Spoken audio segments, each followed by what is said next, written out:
So 1440p gaming is a very interesting point in terms of playing these video games all around. And whenever you think about 1440 gaming, there are different segments in the market. However, there's a segment that's actually been very surprising to me in the more recent time, and I wanted to go ahead and just take a very close look at the Radeon 6750 XT GPU and how I think it really does make for a solid entry, or at least a solid standing in this particular perspective. So what we're going to do today is we're going to do some juxtapositions. If you're looking at, say, coming to the PC platform, you want to get a build or put together something that's going to grant you the possibility of playing at 1440. That's more than likely going to be cost effective, perhaps staying close to the cost of you running your device or your PlayStation, which is a formula that I put here a while ago. If you look at the cost of your maybe PlayStation 5 or even your Series X, you look at the cost of your PlayStation Plus subscription, you look at the premium cost that you're going to be paying extra for these titles at launch compared to, say, maybe PC. If you use the regional pricing aspects like CD keys and so on and so forth, you actually can get your games much cheaper. And when you kind of compare all of that and see that around $799 over the course of, say, a few years is what you're going to spend with your console. When you bring that amount into the gaming PC, you can actually build a PC that's much better than this amount right here.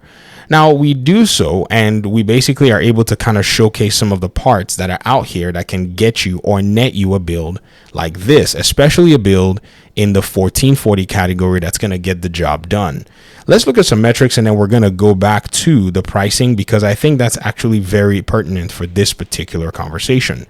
So this particular build here is going to be running Gotham Knights. I've recorded the footage externally so as not to influence any of the performance metrics. And we're ensuring that we are 1440 just to be, on the safe side. We've basically disabled any resolution scaling. There's no FSR going on. There's no DLSS going on, because it's very important that we can see how much we can gain out of raw rasterization.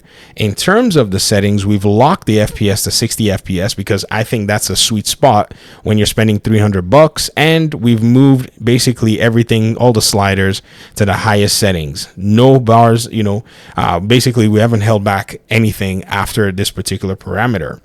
What was very interesting, ladies and gentlemen, and I'm going to give you the short and sweet, was how consistent this particular build held up this game at 1440, 58 to 60 FPS when you actually want to be very technical. I think on average, if we actually looked at it very well, the average stayed at 60 FPS, even putting it through some really interesting perspectives in terms of firing VFX and driving around the city, which I basically did, and I'm going to be showing you over the course of this particular video. One very important thing, and I think a critical thing that everybody needs to basically go ahead and take into account, is the types of games you're also going to be playing is very important. So one of the reasons you want to get a rasterization monster like the 6750 XT is because if you're wanting to play these games that rely heavily on textures and, population density in terms of environments and all of that stuff, you need a good GPU to be able to render these aspects of the game. So I think this GPU really does shine in this particular area.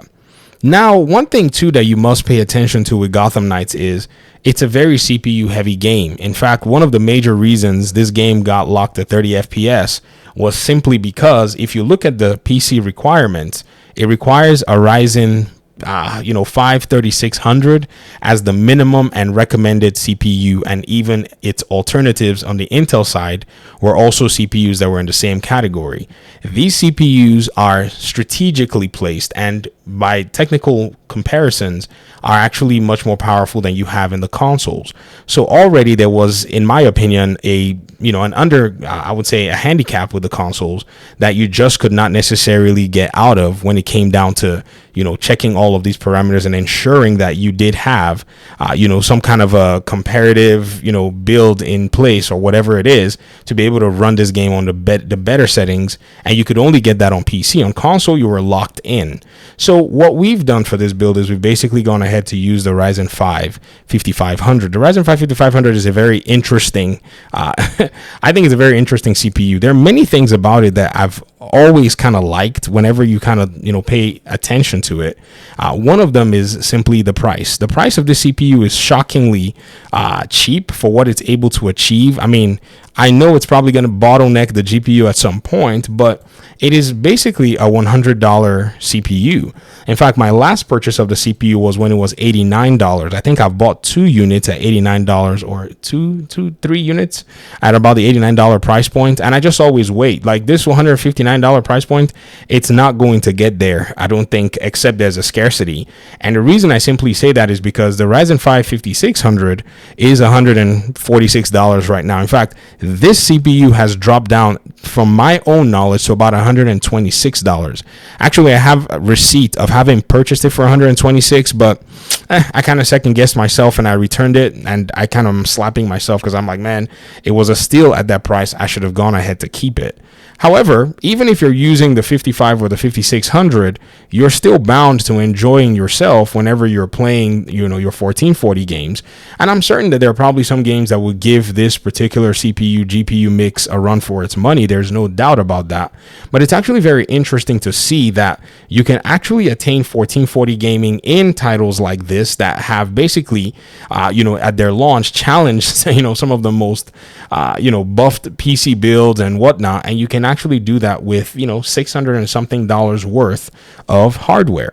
Now, the one thing I promised you was we're going to go ahead and dive back into the numbers so that you guys can see exactly what it is I came up with when I actually had the $661, price point actually listed here for you guys.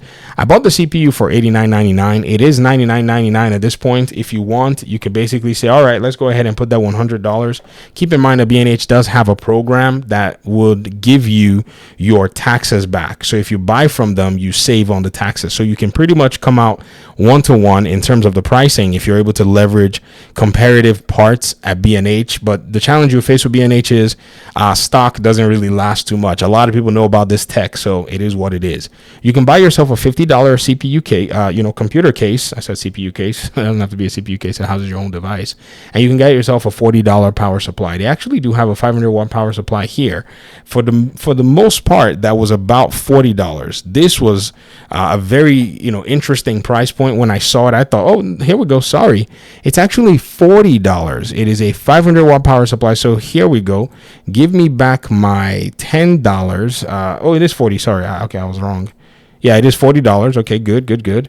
And then RAM you can get for about $35 wherever it is you want to get it from. Storage, which is your hard drive, you can get anywhere from about $45. In fact, I think today 1 terabyte SSDs were about $54. If you go to Walmart, they actually do have the Western Digital NVMe's 512 for about $39. I usually say, get yourself cheap storage. Well, I would say discounted storage, not cheap, but discounted storage, so that you can basically get a good storage device that will last you long. So usually many people want to go for the biggest device ever. Oh, I want to get a 2 terabyte. But in reality, if you don't get yourself a high quality 2 terabyte, you face the risk of actually having your hard drive crash. So you can get them for 40, you can get them for 54, whatever it is you want to do. Your motherboard, you can get them for around $85. So when you're finished and when you're all good and done, you're still saving $100 when you do the comparison. Or if you basically go with the prices that I did go with, and you probably wait a little bit and you kind of leverage what is out there, and you stick with your guns until you find a good deal, you'll be at around $661. I think this is the sweet spot for anybody who wants to actually make their way into the PC gaming landscape. You're not going to really go wrong with these particular numbers. I think, it's going to be a disservice to you if you're not basically leveraging the fact that RDNA 2 and AM4 were some of the most competitive platforms that we have seen in years when it comes to PC gaming. If you don't know what those two things mean, it's okay. You can just basically, continue to do your research, and I'm sure you're probably going to get a good understanding of what they are. So thanks so much for watching the video. I appreciate you guys' time and audience. Let me hear your thoughts in the comment section, and hopefully we'll talk pretty soon in another one. Peace out.